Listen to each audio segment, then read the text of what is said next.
গুরুত্বপূর্ণ প্রশ্ন। অধিকাংশ মানুষের অবস্থায় এরকম, যারা আমল করছেন, ফরজ ওয়াজিব আদায় করছেন, মোটামুটি হারাম নাজায়েজ থেকে, কাবিরা থেকে বেঁচে থাকছেন, তাদের অনেকেরই, বিশেষ করে আজকাল এই সোশ্যাল মিডিয়ার ফিতনার যুগে, ইন্টারনেটের ফ্যাসিলিটির ফিতনার যুগে, আল্লাহর বড় পরীক্ষা, নির্জনতার গুনাহ, খালওয়াত, খালওয়াতের ও নির্জনতার গুনাহ, এই গুনাহগুলি থেকে খুব কম লোকই, অল্প লোকই বেঁচে আছে।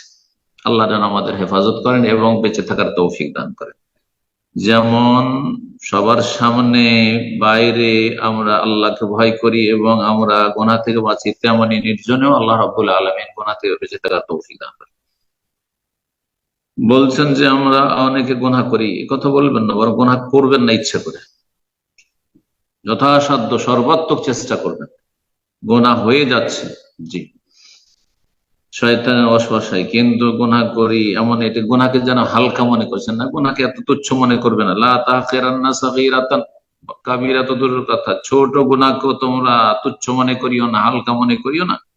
ইন্নাল জিবালা মিনাল হাসা, কবি বলছেন যে বড় বড় পাহাড় পর্বতমালা কিন্তু ছোট ছোট অনেকগুলি কঙ্করের সমষ্টি।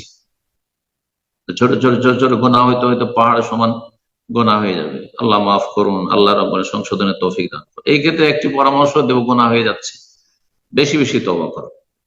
তওবা লাজিমুল ইস্তিগফার, সব সময় আপনি প্রতি আপনার কয়েক মিনিটে আস্তাগফিরুল্লাহ ওয়া আতুবু ইলাইহি, আস্তাগফিরুল্লাহ ওয়া আতুবু ইলাইহি, কথায় কথায় 5 মিনিট 10 মিনিট হলে আস্তাগফিরুল্লাহ ওয়া আতুবু ইলাইহি অভ্যাস করে নেন।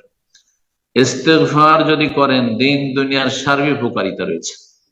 ইস্তেগফার যদি করতে থাকেন তো আল্লাহ রাব্বুল আলামিন বিশেষ রহমত হবে যে শেষ অবস্থায় আল্লাহ রাব্বুল আলামিন খালেস তওবা নসিব করে দিবেন।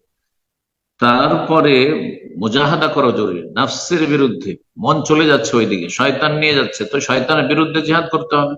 নাফসের বিরুদ্ধে যে কুপ্রবৃত্তি রয়েছে, কুপ্রবৃত্তির বিরুদ্ধে আমাদেরকে মুজাহাদা, সর্বাত্মক জিহাদ করতে হবে। এইগুলো আসল জিহাদ। তো যে জিহাদ করাতে কোনো বাধা নেই।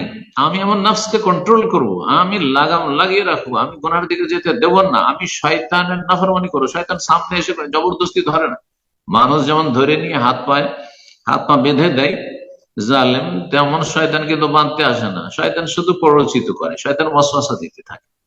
সুতরাং শয়তানের নাফরমানি করুন, আল্লাহর আনুগত্য করুন, শয়তানের বিরুদ্ধে লড়াই করুন, নফসে আম্মারার বিরুদ্ধে লড়াই করুন। আল্লাহ তৌফিক দান করুন। আর এইরকম অবস্থায় যদি কেউ চলে যায়, গুনাহ হচ্ছে, নেকি হচ্ছে, ফরজ ওয়াজিব ঠিক আছে মাশাআল্লাহ, কিন্তু কিছু গুনাহ আছে, তাদের ক্ষেত্রে আল্লাহ কোরআনে বলেছেন কি হবে। ওয়াখারুন, আল্লাহ বলছেন এক শ্রেণীর লোক আছে, কিছু লোক, খালাতু আমালান সালিহান ওয়া আখারা সাইয়্যান, তারা আমালে সালেহ নেক আমল করেছে, ওয়া আখারা সাইয়্যান, আর কিছু গুনাহও করেছে। এই নিয়ে আল্লাহর সামনে হাজির হয়েছে, আমলনামাতে গুনাহ আছে, নেকিও আছে।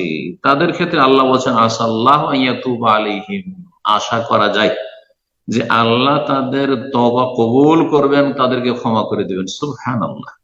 আসাল্লাহু আইয়াতুবা আলাইহিম ইন্না রাহমাতি সাবাকাত আলা গাযাবি, আল্লাহ বলছেন হাদিসে কুদসিতে, আমার রহমত আমার ক্রোধের ওপর, রাগের ওপর প্রাধান্য পেয়েছে। সুতরাং একদিকে গুনাহ রয়েছে, আর একদিকে নেকি রয়েছে, তো নেকির পাল্লাকে আল্লাহ ভারী করে দিবেন। সুতরাং আল্লাহ তওবা কবুল করবেন, ক্ষমা করে দেবেন। তবে দুনিয়াতে যারা গুনাহ করে আর গুনার পরিমাণ এরকম বাড়তে থাকে, তাদের দুনিয়াতে কিছু ধাক্কা দিয়ে গুনাহ আল্লাহ মাফ করান। মাঝে মাঝে ধাক্কা খেলো, ক্ষয়ক্ষতি, আর্থিক ক্ষতি হলো, শারীরিক ক্ষয়ক্ষতি হলো, পারিবারিক ক্ষয়ক্ষতি হলো, আর মানসিক অশান্তি হলো, পারিবারিক অশান্তি হলো, এইসব করে আল্লাহ রাব্বুল কাফফারা করে দেন। এখানে হইল না, হয়তো আল্লাহ ছাড় দিলেন, কিন্তু ছেড়ে দিলেন না, তো কবরে আযাব হয়ে কাফারা হয়ে যাবে, কবরে আযাব হয়ে যাবে।